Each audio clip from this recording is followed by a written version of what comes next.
प्रकृति ने ये हरियाली और इंसान बनाया। प्रकृति ने ये हरियाली और इंसान बनाया और बेईमानों ने हिंदू और मुसलमान बनाया। नमस्कार मित्रों, गुड इवनिंग। मैं हूं ब्रह्मदेव चौधरी और मेरे चैनल पर आपका स्वागत है।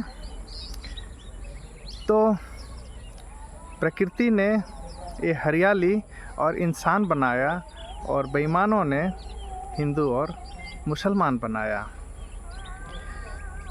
ये जो बेईमान हैं, इन बेईमानों की वजह से जो शिक्षा मिलनी चाहिए था इंसान को, वो इंसानी शिक्षा न मिल करके और बेईमानों की बेईमानी वाली शिक्षा दी गई, जिसकी वजह से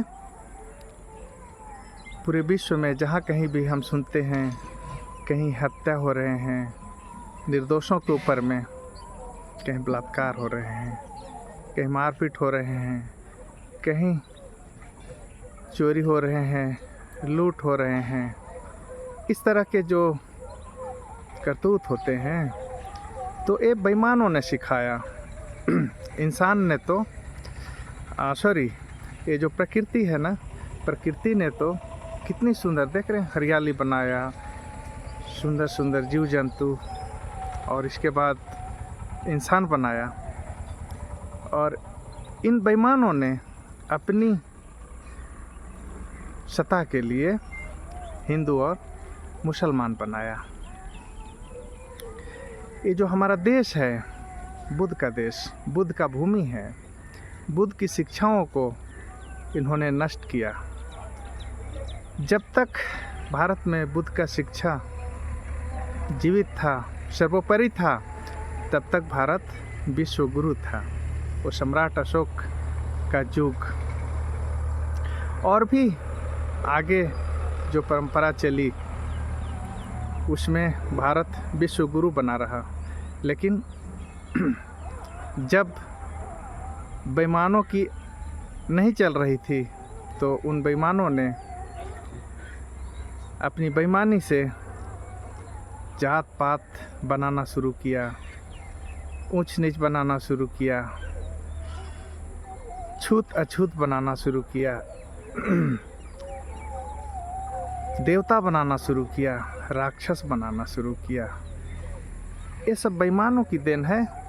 किसी प्रकृति का, ईश्वर का, गॉड का कोई चीज़ ऐसा दिया हुआ नहीं है। तो ये सब जो अभी फ़िलहाल हमारे देश में हो रहे हैं, कश्मीर में सैलानियों के ऊपर गोलीबारी, हिंदू के नाम पर, मुसलमानों के नाम पर जो कार्रवाई हो रही है, ये सब बेईमानों की शिक्षा की वजह से हो रही है।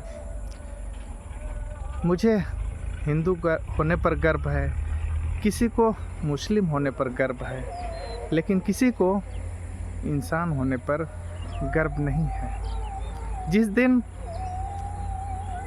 इंसान होने पर गर्व लोग करने लगेंगे, उस दिन से यहाँ इस तरह की जो घटनाएं हैं वो होने बंद हो जाएंगे।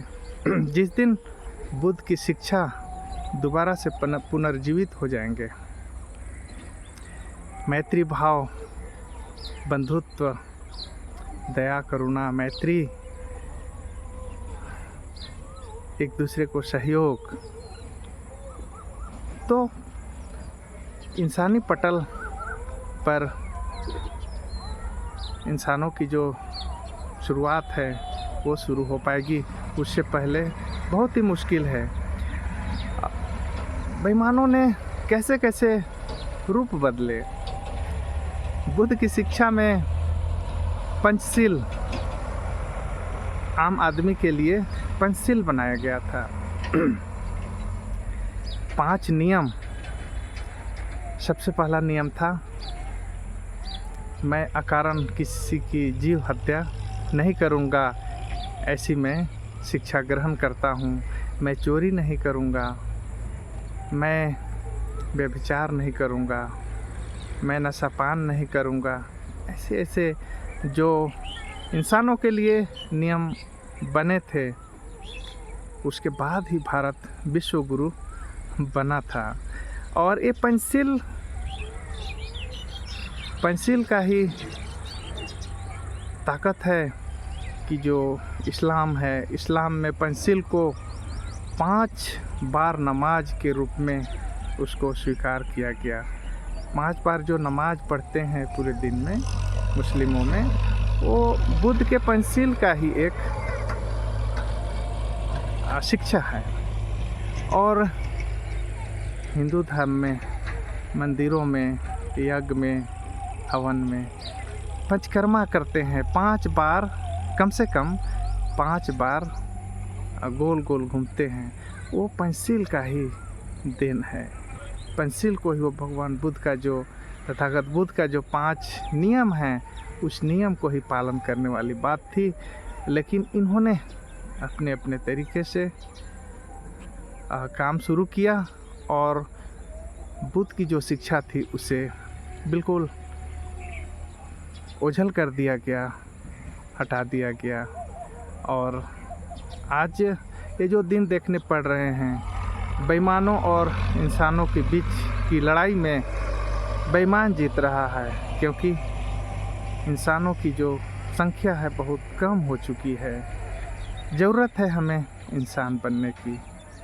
हमें गर्व है कि मैं इंसान हूँ, ऐसा कहने की ज़रूरत है। मुझे हिंदू होने पर गर्व है, इससे नहीं होगा। मुझे मुस्लिम होने पर गर्व है, नहीं होगा। मुझे एक अच्छे इंसान होने पर गर्व है। एक अच्छे इंसान ही इस धरती पर संपूर्ण इंसान जाति और भी संपूर्ण जो विश्व है उसको, पीछे जो आप हरियाली देख रहे हैं, ऐसी हरियाली ही कोई लाभ पाएगा।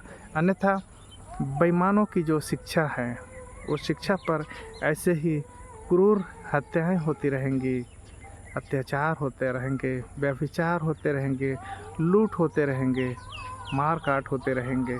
तो ज़रूरत है हमें दोबारा से पूरे विश्व में बुद्धा की जो टीचिंग है, बुद्धा की जो शिक्षा है, उस शिक्षा को हमें जीवित करने की ज़रूरत है।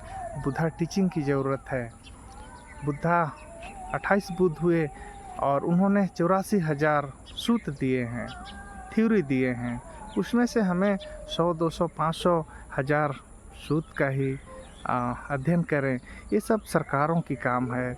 बुद्ध की जो शिक्षा है, अगर सच में आदर्श नागरिक बनाना चाहते हैं, देश के लोगों को एक अच्छे इंसान बनाना चाहते हैं, तो बुद्ध की शिक्षा को स्कूलों में, कॉलेज में बचपन से ही, शुरू से ही जो दूसरी संस्थाएं हैं जिन्हें रिलीजियस बोला जाता है, वो बुद्धा के शिक्षा को, बुद्धा टीचिंग्स को लोग जन जन तक पहुँचाएँ, तभी जाकर ये सब जो काम हो रहे हैं वो बंद हो पाएंगे।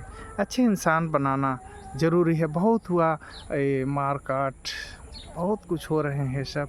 कब लोगों को कब लोग वापसी करेंगे बुद्ध की शिक्षा की तरफ?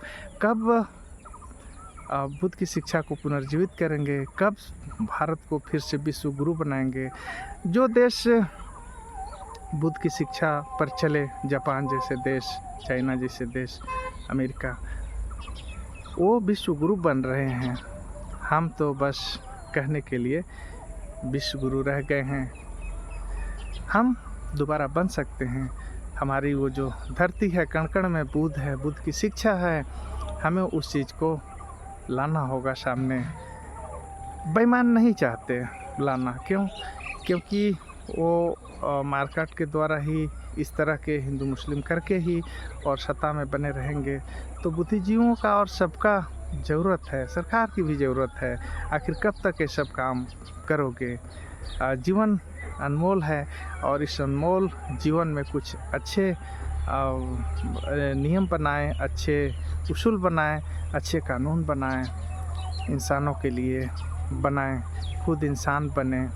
आप कब तक हिंदू और मुसलमान बने रहेंगे? आप इंसान बनकर तो देखिए कैसे तरक्की करेंगे। आप तरक्की पसंद बनिए, इंसान बनिए। तो ये मित्रों, मेरा संदेश था जो कश्मीर में जो सैलानियों के ऊपर जो ट्रैवलर्स देश विदेश से घूमने आए थे, जो आतंकियों ने उन पर हमला किया, उन्हें मारा, एक पार्टिकुलर नाम देकर हिंदू और मुसलमान करके, ये बहुत गलत है। उनकी भी गलती नहीं है, उन्हें वही शिक्षा दी गई है। बेईमानों ने वही उनको शिक्षा दिया है, बेईमानों ने उन्हें बेईमान बनाया है, बेईमानी शिक्षा ने उन्हें आतंकी बनाया है। उन्हें अच्छे शिक्षा की ज़रूरत है। अच्छा शिक्षा ही इंसान बनाएगा, तरक्की पसंद बनाएगा। तो इतना ही मित्रों, आप सब इंसान बने। आप कुछ भी हैं, आप हिंदू हैं, हिंदू होने पर गर्व जितना है उससे ज़्यादा गर्व इंसान होने पर कीजिए। मुस्लिम हैं, अपनी जगह हैं, सबसे पहले इंसान बनिए, उसके बाद मुसलमान बनिए। Thank you. वीडियो अच्छा लगा हो तो शेयर करें, चैनल को भी ज़रूर सब्सक्राइब कर लें। Thank you.